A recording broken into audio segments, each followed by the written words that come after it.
മുസ്ലിമായ മനുഷ്യൻ പറഞ്ഞൊരു കാര്യം കേൾക്കണോ നിങ്ങൾക്ക്?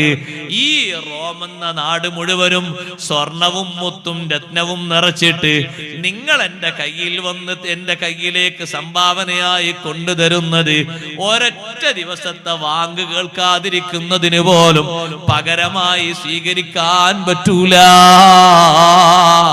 ഇന്നത്തെ വാങ്ക് നീ കേൾക്കരുത് എന്ന് പറഞ്ഞിട്ട് ഒരു വക്തിന്റെ വാങ്ക് കേൾക്കാതിരിക്കാൻ ഈ നാട് നിറയെ നിങ്ങൾ സ്വർണം എന്റെ കയ്യിൽ കൊണ്ടുവന്നാലും ഞാനത് സ്വീകരിക്കൂല. അപ്പൊ ചോദിച്ചു, ഈ റോമിന്റെ സൈന്യത്തിന്റെ അധിപൻ ചോദിച്ചു, എന്താണ് വാങ്കെന്ന് പറയുന്നത്? വാങ്കങ്ങ് ഉച്ചത്തിൽ ചൊല്ലിക്കൊടുത്തു. ആ വാങ്കിലുണ്ടല്ലോ അഷ്ഹദു അല്ലാ ഇലാഹ ഇല്ലല്ലാഹ് വ അഷ്ഹദു അന്ന മുഹമ്മദർ റസൂലുള്ളാഹ്. ആ രണ്ട് വാക്കുകൾ കേട്ടപ്പോ റോമിന്റെ അധിപൻ പറഞ്ഞു, നേതാവ് പറഞ്ഞു, ഈ മനുഷ്യന്റെ മനസ്സിൽ മുഹമ്മദ് നബി സല്ലല്ലാഹു അലൈഹി വസല്ലം തങ്ങളോടുള്ള ഹുബ്ബ് ഇയാളെ മനസ്സിൽ ഉറച്ചു പോയിട്ടുണ്ട്. പെട്ടെന്നൊന്നും ഇയാളെ മടക്കാൻ കഴിയൂല. മുസ്ലിങ്ങളെ കൂട്ടത്തിൽപ്പെട്ട ഒരാളെ വിളിച്ചുകൊണ്ട് ഒരാളെ പിടിച്ച് പോസ്റ്റ്മോർട്ടം ചെയ്യാൻ. അധികാരത്തിന്റെ മോതിരമാണ് കയ്യിലേക്ക് തരാമെന്ന് പറഞ്ഞത്. അധികാരത്തിന്റെ മോതിരോ? ഈ നാട് മൊത്തം നിങ്ങൾ സ്വർണവും മുത്തും മറ്റൊക്കെ നിറച്ചു വന്നാലും ഒരു നേരത്തെ വാങ്ക് കേൾക്കണ്ട എന്ന് പറഞ്ഞാൽ എനിക്കത് സഹിക്കൂല. പിന്നല്ല നാടിന്റെ അധികാരം മൊത്തം. അപ്പൊ വാങ്ക് അങ്ങോട്ട് കൊടുത്തപ്പോഴാണ് മറ്റേ ആള് പറഞ്ഞത്, ആ വാങ്കിലുണ്ടല്ലോ അഷ്ഹദു അന്ന മുഹമ്മദ് റസൂലുള്ളാഹ്, മുഹമ്മദ് നബി സല്ലല്ലാഹു അലൈഹി വസല്ലം തങ്ങളോടുള്ള ഹുബ്ബ് ഇവരൊക്കെ കൽബിൽ ഉറച്ചു പോയിട്ടുണ്ട്. പെട്ടെന്ന് ഇവരെ മടക്കിയെടുക്കാൻ പറ്റൂല. അതുകൊണ്ട് നമുക്ക് താമസിപ്പിച്ചുകൊണ്ട് ശിക്ഷകൾ കൊടുക്കാം. സൈന്യങ്ങളോട് ഉത്തരവിടുന്നു. എന്താണ് അടുത്ത ഉത്തരവ്? വലിയ ഒരു തീ കത്തിച്ചിട്ട് അതിന്റെ മേലെ ഒരു ചെമ്പ് കൊണ്ടുവന്ന് വെക്കണം. ആ ചെമ്പിലേക്ക് വെള്ളം ഒഴിക്കണം, നിറയെ വെള്ളം ഒഴിക്കണം. ചെമ്പ് കൊണ്ടുവന്നു വെക്കുന്നു. മുസ്ലിങ്ങളെ കൂട്ടത്തിൽ നിന്ന് നേരത്തെ ചോദ്യം ചെയ്ത് ഉത്തരം പറഞ്ഞ് വാങ്കൊക്കെ കൊടുത്ത ആള് ചെമ്പ് കാണുകയാണ്. നമ്മളൊന്ന് ഈമാനിനെ ചിന്തിക്കണം കേട്ടോ. ചെമ്പ് കാണുകയാണ്. ആ ചെമ്പിന്റെ അടിയിൽ തീ എങ്ങനെ കത്തുന്നു? വെള്ളം കൊണ്ടുപോയി ഒഴിക്കുന്നു. വെള്ളം എങ്ങനെ തളച്ചു പൊന്തിയപ്പോ പിടിച്ച് വെള്ളത്തിലേക്ക് അയാളെ വലിച്ചെറിയൂ എന്ന് പറഞ്ഞു. അവരെല്ലാവരും കൂടി പിടിച്ച് ഈ മനുഷ്യനെ ചെമ്പിലേക്ക് വലിച്ചെറിയുമ്പോ ചെമ്പിലേക്ക് എത്തുന്നത് കുറെ ദൂരത്ത് നിന്ന് എറിഞ്ഞിട്ടാണ്. ചെമ്പ് തൊടാനായ നേരത്ത് മുസ്ലിം അങ്ങ് ചൊല്ലിപ്പോയി, ബിസ്മില്ലാഹിർ റഹ്മാനിർ റഹീം. റഹ്മാനും റഹീമുമായ അല്ലാഹുവിന്റെ ഇസ്മോടുകൂടെ പടച്ച റബ്ബല്ലേ ഈ തീന് ശക്തി കൊടുക്കുന്നവൻ, പടച്ച റബ്ബല്ലേ ഈ വെള്ളം തിളപ്പിക്കുന്നവൻ, പടച്ച റബ്ബല്ലേ ഈ തീന് ചൂട് കൊടുക്കുന്നവൻ, ആ അള്ളാഹുവിന്റെ ഇസ്മോടെ ഞാൻ ഇതിലേക്ക് പ്രവേശിക്കുന്നു എന്ന് ബിസ്മീൻ ചൊല്ലിയിട്ട് ആ ചെമ്പിലേക്ക് അങ്ങ് കിടന്ന് ഒരു ഭാഗത്തുകൂടെ പ്രവേശിച്ച് മറ്റൊരു ഭാഗത്തുകൂടെ പുറത്തേക്ക് വന്നു. സുബ്ഹാനല്ലാഹ്. അവർക്കൊന്നും തൊടാൻ കഴിയാതെ തിളച്ചു മറിയുന്ന വെള്ളം, അതിന്റെ ചൂടിന്റെ ഡിഗ്രി കൊണ്ട് എത്രയോ ഉയരത്തിലേക്ക് അതിന്റെ ആവി പൊങ്ങുന്നുണ്ട്. അത്ഭുതപ്പെട്ടു പോയി. വല്ലാത്തൊരു മനുഷ്യൻ തന്നെയാണ്, വല്ലാത്തൊരു ഈമാൻ തന്നെയാണ്. ഈ മനുഷ്യനൊന്നും പറ്റിയില്ലേ? അവര് നോക്കുന്നു, ഒരു ഭാഗത്തും പൊള്ളിയിട്ടില്ല, രോമം കരിഞ്ഞിട്ടില്ല, കല വീണിട്ടില്ല, എവിടെയും ചുവപ്പോ മറ്റു കളറുകളോ ഒന്നുമായിട്ടില്ല. അതാ അടുത്ത ശിക്ഷ കൊടുക്കാൻ വേണ്ടി ഉത്തരവിടുന്നു. രാജാവിന്റെ സൈന്യത്തിന്റെ അധിപൻ പറയുന്നു, ഒരു ഇരുട്ടുമുറിയിൽ കൊണ്ടുപോയി താമസിക്കണം ഈ മനുഷ്യനെ. ഭക്ഷണം കൊടുക്കാതെ വെള്ളം കൊടുക്കാതെ ആ മുറിയിൽ തന്നെ കെട്ടിയിടൂ. അതേ ഇരുട്ടുമുറിയിലേക്ക് പാത്രത്തിലേക്ക് നിങ്ങൾ കൊണ്ടുപോയി വെക്കേണ്ടത് പന്നിമാംസവും കള്ളും മാത്രമാണ്. പച്ചവെള്ളം കൊടുക്കരുത്, കഴിക്കാൻ പറ്റുന്ന ഒരു ഭക്ഷണവും കൊടുക്കരുത്. എങ്ങനെയുണ്ട് ഈമാൻ എന്ന് ഞാൻ ഒന്ന് നോക്കട്ടെ. റൂമിൽ കൊണ്ടുപോയി അടച്ചിടുന്നു. 40 ദിവസം കൊടുക്കാൻ വേണ്ടി പറയുന്നത് കള്ളും പന്നിമാംസവുമാണ്. പന്നിമാംസം ഹറാമല്ലേ? കള്ളും ഹറാമല്ലേ? ഖംറും ഹറാമല്ലേ? അത് കൊടുക്കാനാ പറയുന്നത്. സുബ്ഹാനല്ലാഹ്. റൂമിലുള്ള വെളിച്ചം കെടുത്തിയിട്ട് ഒരു പാത്രത്തിൽ നിറയെ കള്ളും മറ്റൊരു പാത്രത്തിൽ അതാ ചുട്ടതും പൊരിച്ചതുമായ പന്നിമാംസവും വെച്ചുകൊണ്ട് മുന്നിലേക്ക് വെക്കുന്നു. ചെറിയ സ്വബറ് മതിയോ? ചെറിയ ക്ഷമ മതിയോ? അല്ലാഹു തന്ന ഈമാനിന്റെ വലുപ്പവും അല്ലാഹു തന്ന ഈമാനിന്റെ കടുപ്പവും അല്ലാഹു തന്ന ഈമാനിന്റെ യശസ്സും മുഅ്മിനീങ്ങളെ നമ്മുടെ ജീവിതത്തിൽ നമ്മൾ അനുഭവിച്ചിട്ടില്ല. മുൻഗാമികൾ അനുഭവിച്ചു പോയി, മധുരം ആസ്വദിച്ചു പോയി. കുലുക്കമില്ലാത്ത ഈമാന് കയ്യിലേന്തിപ്പോയി. ഈ റൂമിന്റെ ഉള്ളിൽ വെളിച്ചം കൊടുക്കാതെ പട്ടിണിക്ക് ഈ മനുഷ്യനെ ഇട്ടിട്ട് 40 ദിവസം ഇങ്ങനെ ചെയ്തപ്പോ സുബ്ഹാനല്ലാഹ്, ബാക്കിയുള്ളവര് വിചാരിച്ചു 1-2 ദിവസമൊക്കെ അയാള് പട്ടിണി സഹിച്ചിട്ട് പിന്നെ അയാൾ ഒരു പക്ഷേ ഭക്ഷിച്ചേക്കും എന്ന് വിചാരിച്ചു. ബാക്കിയുള്ളവര് നിർബന്ധിതമായ ഘട്ടത്തിൽ ഒരു പക്ഷേ വേണമെങ്കിൽ അത് ഭക്ഷിക്കാം. ആയുസിനെ, ശരീരത്തിന്റെ ആരോഗ്യത്തെയും ജീവത്തെയും നിലനിർത്താൻ വേണ്ടിയിട്ട് ദീനീപരമായിട്ട് ഭക്ഷിക്കൽ ജായിസാണോ എന്ന് ചോദിച്ചാൽ വേറൊന്നും കിട്ടാത്ത രൂപത്തിൽ ഭക്ഷിക്കാം. പക്ഷേ അവർ ഈമാൻ അതിന് സമ്മതിക്കൂല, അവർ ഇഖ്ലാസ് അതിന് സമ്മതിക്കൂല. ആ ഒരു പഴുതു നോക്കിയിട്ട് അവർ ഭക്ഷിക്കൂല. 40 ദിവസം കഴിഞ്ഞിട്ട് റൂം തുറന്നു. റൂം തുറന്നപ്പോ വെച്ചതൊക്കെ അങ്ങനെയുണ്ട്. ഒന്നും കഴിച്ചിട്ടില്ല, ഒന്നും കുടിച്ചിട്ടില്ല. ചോദിച്ചു അവര്, കൈഫലാ തഅകുലു മിൻഹു, ഓ മനുഷ്യ, എന്തേ ഇതിൽ നിന്ന് നീ ഭക്ഷിക്കാതിരുന്നത്? പ്രതിസന്ധി ഘട്ടത്തിൽ നിനക്കത് ഭക്ഷിക്കാമല്ലോ, നിന്റെ മതം അതിനെ അനുവദിക്കുന്നുണ്ടല്ലോ.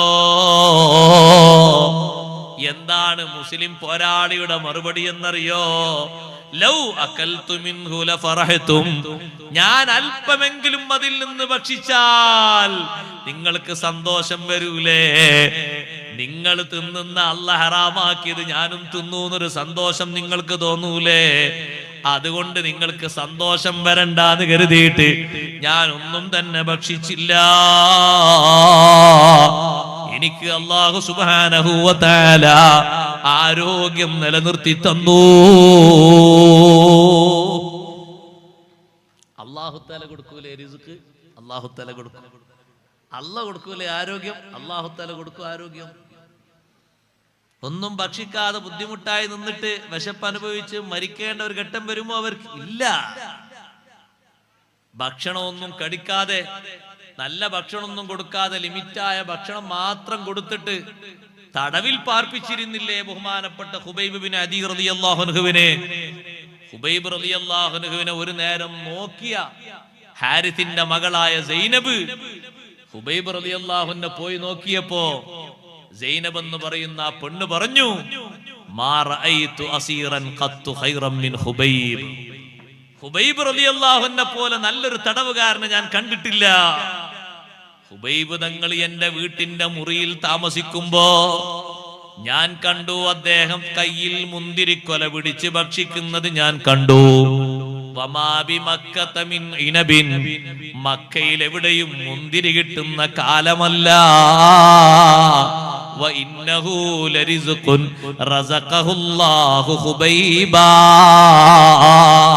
അത് ഖുബൈബ് തങ്ങൾക്ക് സെപ്പറേറ്റ് ആയി അല്ലാഹു നൽകിയ ഭക്ഷണം തന്നെ.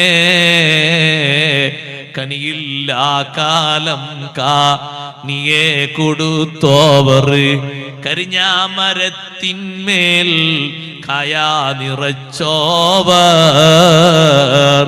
മക്കയിൽ എവിടെയും മുന്തിരി കിട്ടാത്ത കാലം, ഒരൊറ്റ മരത്തിലും മുന്തിരിയില്ലാത്ത കാലം, ഹുബൈബ് തങ്ങൾക്ക് അല്ലാഹു മുന്തിരി എന്ന ഭക്ഷണം കൊടുത്ത് സന്തോഷം നൽകിയില്ലയോ?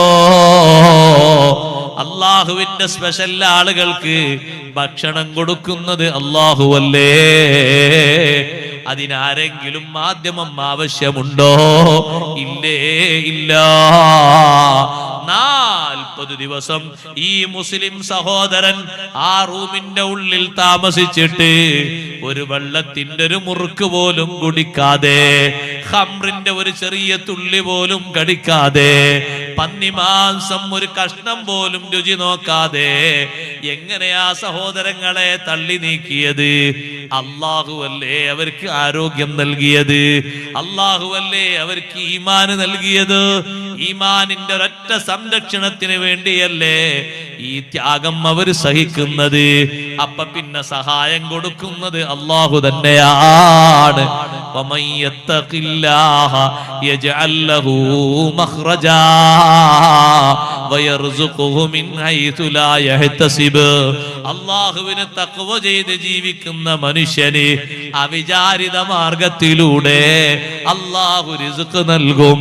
അവന് കൊടുക്കേണ്ട മാർഗങ്ങളൊക്കെ അല്ലാഹു കൊടുക്കും, പരിഹാരങ്ങളൊക്കെ കൊടുക്കും.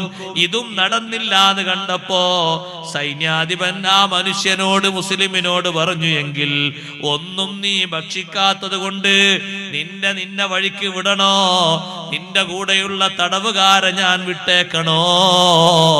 എന്റെ കാലിൽ കിടന്നൊരു സുജൂദ് നീ ചെയ്തേക്കൂ, എന്റെ കാലിൽ കിടന്നൊരു സുജൂദ് നീ ചെയ്തേക്കൂ. അപ്പോൾ ആ മുസ്ലിമായ മനുഷ്യൻ പറഞ്ഞു, റോമിലെ അധിപനോട് പറഞ്ഞു, ഇന്ന സുജൂദ ഫീ ദീനി മുഹമ്മദിൻ സല്ലല്ലാഹു അലൈഹി വസല്ലം ലാ യജൂസു ഇല്ലാ ലില്ലാഹ്. നബി സല്ലല്ലാഹു അലൈഹി വസല്ലമ തങ്ങളെ മതത്തില് അല്ലാഹ്ക്കല്ലാതെ വേറാക്കും സുജൂദ് ചെയ്യാൻ പറ്റൂല. എന്നിട്ടാണോ നിനക്കൊരു സുജൂദ്? എന്നിട്ടാണോ നിന്റെ മുന്നിലൊന്ന് വീഴുന്നത്? നടക്കൂല കേട്ടോ. അപ്പോൾ സൈന്യാധിപൻ അവസാനം തോറ്റിട്ട് പറഞ്ഞു, എങ്കിലൊരു കാര്യം പറയട്ടെ, നീ എന്റെ കൈയൊന്ന് ചുംബിക്കണം. അതെ, ഞാൻ നിന്റെ മാർഗവും നിന്റെ കൂടെയുള്ള തടവുകാരെയും വിട്ടുതരാം. എന്റെ കൈ നീ ചുംബിക്കുമോ? അപ്പോഴും മുസ്ലിം പറഞ്ഞു, ഇന്ന ഹാദാ ലാ യജൂസു ഇല്ലാ ലിൽ അബി.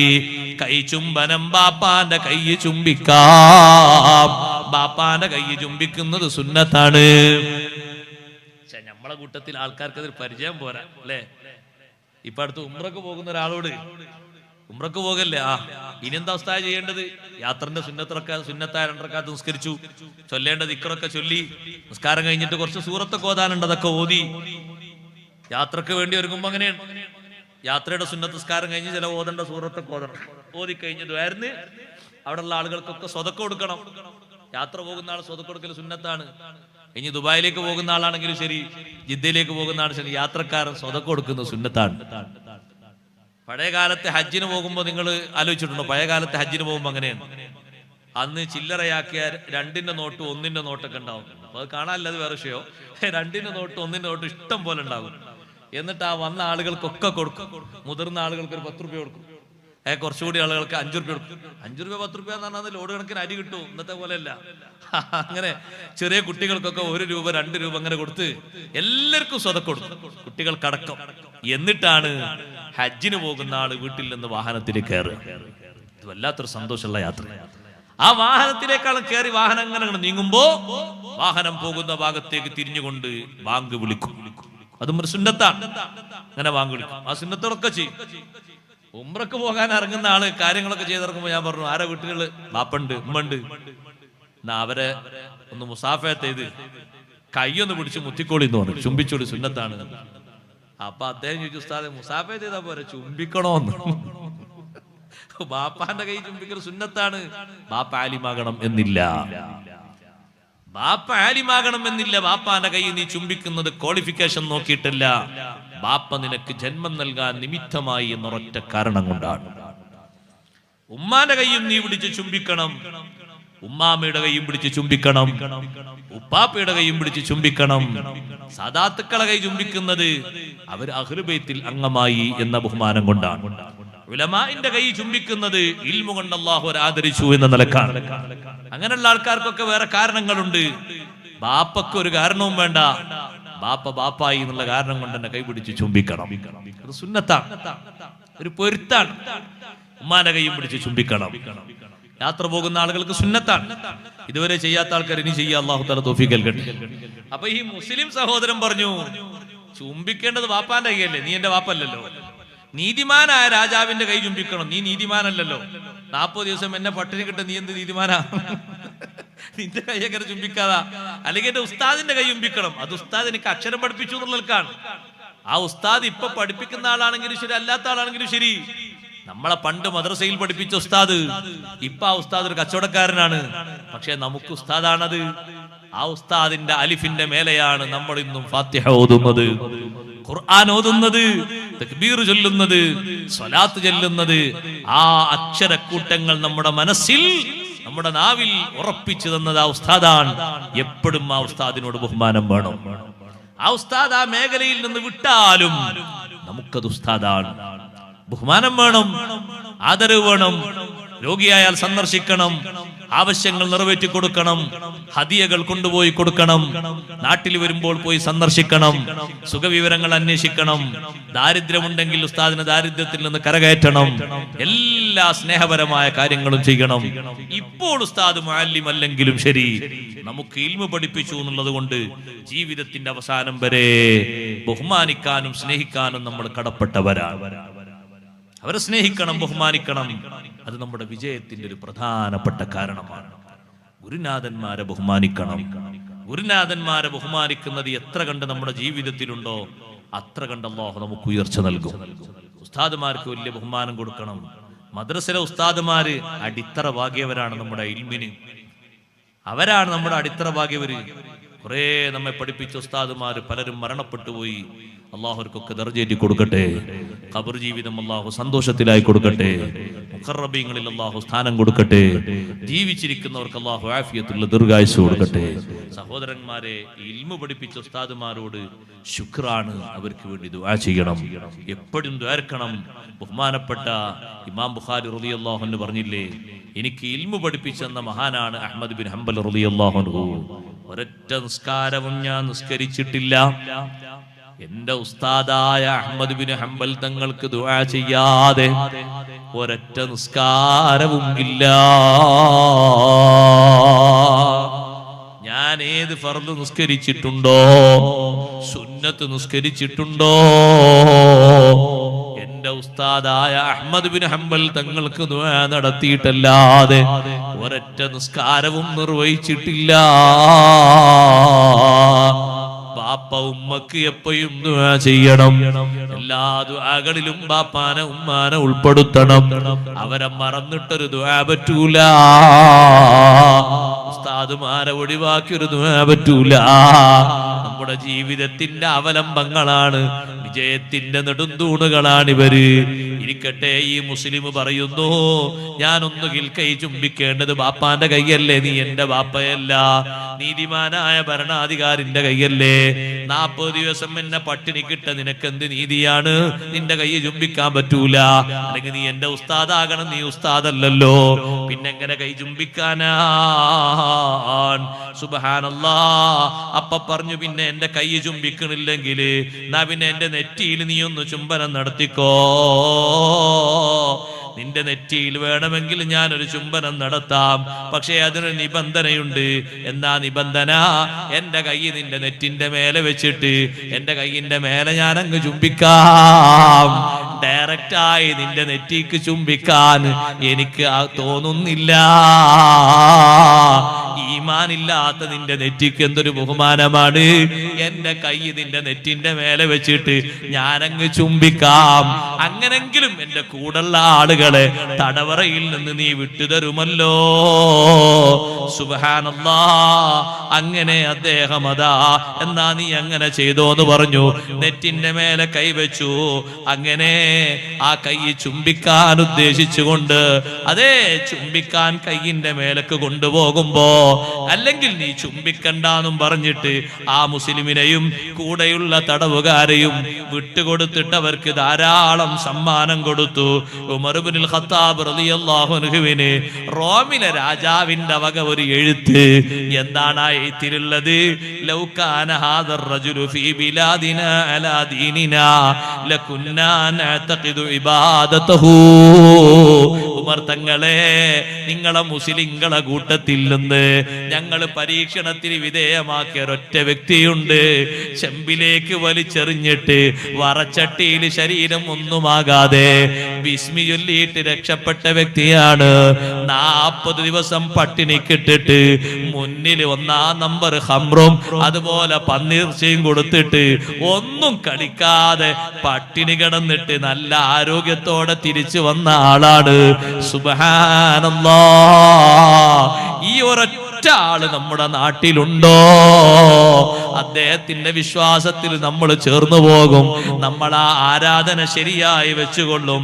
ഉമർ റളിയല്ലാഹു അൻഹുവിന്റെ അടുത്തേക്ക് അതാ ഈ മുസ്ലിം സംഘം മൊത്തം അങ്ങോട്ട് ചെന്നപ്പോ ഉമർ റളിയല്ലാഹു അൻഹു പറഞ്ഞു, അതേ സമ്പത്ത് നിനക്ക് മാത്രം പോരാ,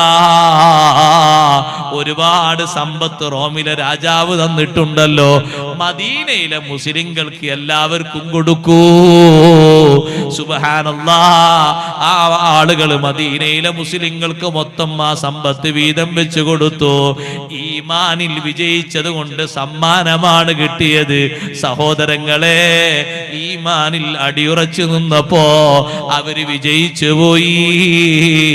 ഈമാനിൽ ഉറച്ചു നിന്ന ആളുകൾ അള്ളാഹുവിനോട് എന്തെങ്കിലും ഒരു വാക്ക് പറഞ്ഞിട്ടുണ്ടോ? അള്ളാഹു സുബ്ഹാനഹു വ തആല അതങ്ങനെ തന്നെ സ്വീകരിച്ചിട്ടുണ്ട്, അവരെ കയ്യൊഴിച്ചിട്ടില്ല. അതുകൊണ്ട് സഹോദരങ്ങളെ, ഈമാനിൽ അടിയുറച്ചു നിൽക്കണം. ഈമാനിനൊരു മാറ്റവും ഉണ്ടായിക്കൂടാ. രണ്ടാമതായി ഒരു കാര്യം പറയട്ടെ, ഈമാന് മാത്രം പോരല്ലോ, സുഹൃതങ്ങളും കൂടെ വേണം, സൽക്കർമ്മങ്ങളും കൂടെ വേണം, നല്ല അമലുകളും കൂടെ വേണം. സുബ്ഹാനല്ലാഹ്. അമലുകളാണ് രക്ഷയുടെ പ്രധാനപ്പെട്ട മാർഗം. ഈമാന് മാത്രം പോരാ. അമലുകൾ കുറഞ്ഞു പോകരുത്, ധാരാളം അമല് ചെയ്യണേ.